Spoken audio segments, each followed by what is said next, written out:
आसिफ मोहम्मद खान डर गए हैं क्या? पहले वाली आप में वो नहीं दिखती है, आपको भी कुछ करना चाहिए। डरने की बात नहीं है। अगर आग ये बढ़ जाती, खुदा न खास्ते वैसे तो बढ़ गई थी, लेकिन अगर बढ़ जाती तो ये मोहल्ला साफ हो जाता। पूरा मोहल्ला साफ हो जाता। अल्लाह ने सबसे बड़ा रहम करम कराया कि कोई कैजुअलिटी नहीं हुई है। लेकिन एमसीडी वाले भी वहीं पे उतर जाते हैं जब उन्हें मौका मिलता है। मैं उनको भी ये नहीं कह रहा कि बहुत बात साफ है। मैंने अपने आंखों से देखा कि ये पूरी बिल्डिंग खाक हो गई, उसके बावजूद एक न पुलिसकर्मी था। मेरे सामने SHO यहाँ से आते हैं और इधर से फायर ब्रिगेड की गाड़ी आती है, तब तक ये पूरी बिल्डिंग खाक हो जाती है। आप यकीन मानिए, एक ईंट लेके ट्रक और रोड़ी बदरपुर लेके आप किसी टाइम नहीं घुस सकते हैं ओखला में, है ना? लेकिन इतना बड़ा हादसा हो जाता है। ये दोबारा इस पॉइंट पे ये दोबारा हादसा हुआ 1 साल के अंदर।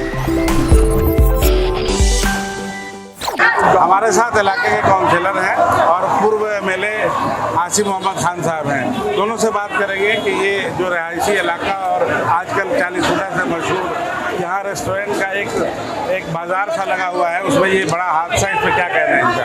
बताइए आप।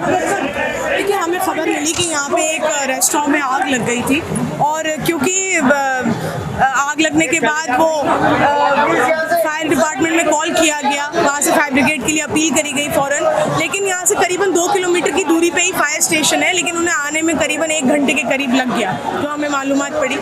और देखिए, ये जो रूट है पूरा 13A रोड जो कहलाती है और ये आगे तक जो सरिता विहार तक जाती है, जहाँ पे फायर स्टेशन है, वहाँ से यहाँ तक ट्रैफिक का बहुत बुरा हाल रहता है। वही मुझे समझ में नहीं आता, ये मेन रोड है, आप दिल्ली नोएडा को कनेक्टिंग ये रोड हम कह सकते हैं। हम सिर्फ फायर डिपार्टमेंट वालों को सारा कसूर नहीं दे सकते। कहीं ना कहीं ट्रैफिक पुलिस वालों की इसमें बहुत बड़ी कमी है कि ये रूट जो सालों से इस पे इतना ज़्यादा कंजेशन रहता है ट्रैफिक का, उसको ये आज तक रिजॉल्व नहीं करा पाए उस इशू को। एक रेड लाइट लगने से लगा था कि थोड़ी सी रिलीफ मिलेगा, लेकिन उस पर भी कोई ज़्यादा असर। लेकिन अवैध पार्किंग आप नहीं समझते हैं कि अवैध पार्किंग के कारण ये रोड हमेशा जाम रहता है? अवैध पार्किंग सिर्फ वो रोड पे नहीं, मैं इस रोड की भी बात करूंगी। यहाँ जो भी इंक्रोचमेंट दुकानदारों ने किया हुआ है या जिन लोगों की गाड़ियाँ खड़ी हुई हैं, उस वजह से भी बहुत प्रॉब्लम होती है जब फायर ब्रिगेड अंदर आती है। मेरी तो सबसे बार बार ये अपील रहती है दुकानदारों से भी और यहाँ के रेजिडेंट से भी कि आप लोग रोडों को ना घेरा करें, क्योंकि इस तरीके के हादसों में फिर आप ही का नुकसान होता है। देखिए, ये खबर अब आगे तक चलेगी और हम लोग इसे मजबूती से उठाएंगे। तो मैं आसिफ भाई को आगे लाना चाह रहा हूँ।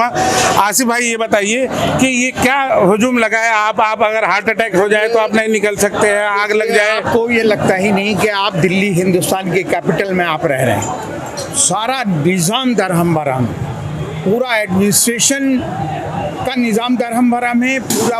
उसके अलावा पब्लिक की तरफ से भी बहुत बड़ी रिस्पॉन्सिबिलिटीज बनती है जो पब्लिक नहीं निभा पा रही है। पुलिस वाले चप्पे चप्पे पे घूमते हैं, लेकिन ये 40 फुटे पे जितना इंक्रोचमेंट है, क्या आसिफ मोहम्मद खान डर गए हैं क्या? पहले वाली आप में वो नहीं दिखती है, आपको भी कुछ करना चाहिए। डरने की बात नहीं है। आज क्या मसला है कि आप ये देखिए कि मेजॉरिटी में लोग जो हैं वो सिस्टम को बिगाड़ने पे उतरे हुए हैं।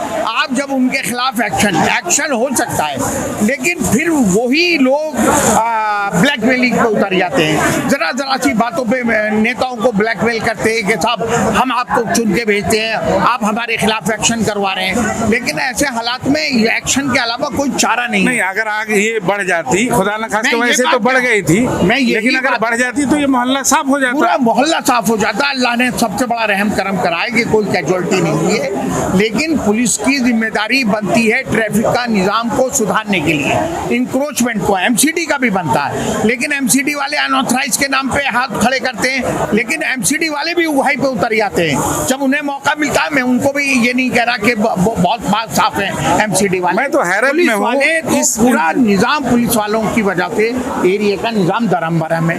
कोई आप दिन दहाड़े आप ये देखिए, सड़कों पर सिलेंडर रखे हुए हैं, सड़कों पर खंचे पटरी रखे हुए हैं, आग जलाए हुए हैं। उसी की वजह से इस तरह के हादसे होते हैं। और कोई बड़ी किस दिन कैजुअलिटी हो गई तो फिर उसका जिम्मेदार नेताओं को ठहरा जाए। सर, आज ये कैजुअलिटी बड़ी ही है और बड़ी हो जाती है, क्योंकि मैं जब आया मैंने अपने आंखों से देखा कि ये पूरी बिल्डिंग खाक हो गई, उसके बावजूद एक न पुलिसकर्मी था। मेरे सामने SHO यहाँ से आते हैं और इधर से फायर ब्रिगेड की गाड़ी आती है, तब तक ये पूरी बिल्डिंग खाक हो जाती है। आप यकीन मानिए, एक ईंट लेके ट्रक और रोड़ी बदरपुर लेके आप किसी टाइम नहीं घुस सकते हैं ओखला में, है ना? लेकिन इतना बड़ा हादसा हो जाता है। ये दोबारा इस पॉइंट पे ये दोबारा हादसा हुआ 1 साल के अंदर। 1 साल छोटी सी चिंगारी थी, ज़हरा पे पहले भी 1 साल पहले आग लग चुकी है, अंदाज़न 8 महीने 10 महीने पहले भी आग लगी है। ये दोबारा इस रेस्टोरेंट पे यह हादसा हुआ। मेरा खासकर आपसे एक विनती है मेरी कि आप आगे भी इसको मुद्दे को उठाएं और आप एज ए काउंसलर मैं एक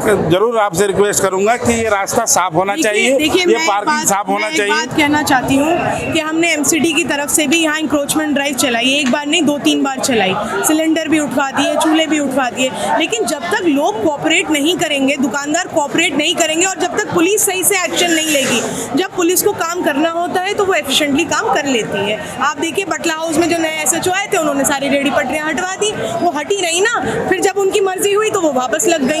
तो जब पुलिस की इन एक्शन की वजह से भी कहीं ना कहीं बहुत नुकसान एरिया को उठाना पड़ता है। मैं चाहती हूँ सारे डिपार्टमेंट्स, चाहे वो एमसीडी हो, चाहे वो पुलिस हो, चाहे वो ट्रैफिक पुलिस हो, चाहे वो फायर डिपार्टमेंट, सबको अपना अपना रोल एफिशिएंटली निभाएंगे तभी इसका कोई आप उसके एंड रिजल्ट निकाल सकते हैं। तो हमारे साथ थी काउंसिलर इलाके की, शाहीन बाग इलाके की काउंसिलर और पूर्व एमएलए आसिफ मोहम्मद खान साहब, जिन्होंने बताया क्या क्या परेशानी है इस मोहल्ले में। जबकि ये पूर्ण रूप से आप कहें तो ये मोहल्ला जो रेसिडेंशियल इलाका था वो एक मार्केट प्लेस में, फूड स्ट्रीट में तब्दील हो चुका है। लेकिन पुलिस प्रशासन अपना काम अगर करे और फायर ब्रिगेड की इंक्रोचमेंट हटाया जाए और ट्रैफिक का अगर नॉर्मल नहीं किया जाए तो ऐसे हादसे होते रहेंगे। अभी के लिए इतना ही, शुक्रिया।